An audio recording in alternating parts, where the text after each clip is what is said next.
So this video is going to cover, are there natural remedies that can be done for cellulitis? If you suffer with this, if you have an infection, been through it, or have a family member that's been through it, these can be really painful. These infections, a lot of rounds of antibiotics can really leave a person suffering and a bit hopeless. I get a lot of questions on this, and I want to present 4 do-it-yourself solutions that you can do at home with this video right now. Let's dive right in. The number 1 remedy, in no particular order, first up is Yarrow. Y-A-R-R-O-W.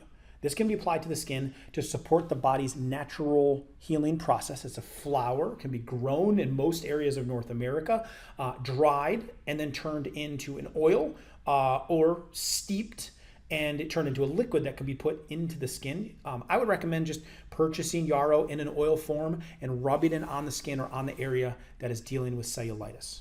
Number 2 is tea tree oil. One of the best known antimicrobial, antifungal, antiviral oils for the skin. Great natural herb. I always keep it in my wellness cabinet, especially for soothing general skin issues. So to make this and put it on the skin, I would not put it directly on. It could cause irritation. Take 4 drops of the tea tree oil. It's very potent with its smell.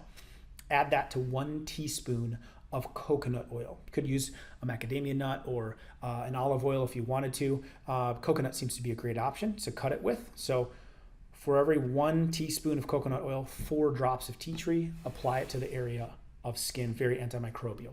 Number 3 is a calendula flower.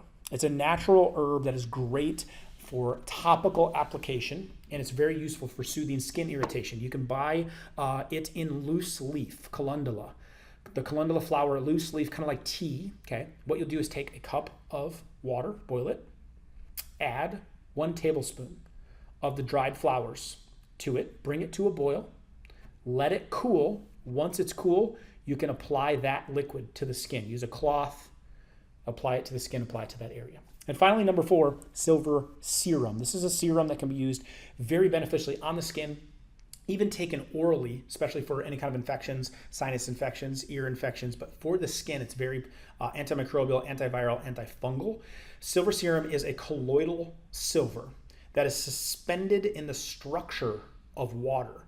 The issue with a lot of silvers that are on the market that are known to be antimicrobial liquids, they are ionic. And so if you don't know for sure, these can be potentially harmful because the silver can fall out of the solution and it can build up in your body and in your skin, and that can create problems. So we want to make sure it's a colloidal silver that is suspended in the structure of water. Now the silver serum is a patented technology that does that, and it assists in promoting the skin healing. It gives you that natural antimicrobial effect, and it comes in a little spray bottle typically, so it's really easy to apply to the skin and make a solution out of it so that it can protect the skin and help with that.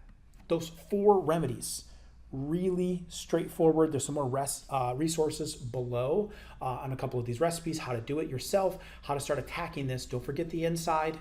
If you need help, there's resources below as well to eating in a manner that's going to help out to prevent some of these issues going on. We're going to keep making health simple for you. I will. Like this video if it's helpful for you. Comment below if you've got questions or you need some help, and subscribe to the page. We'll keep bringing you these solutions.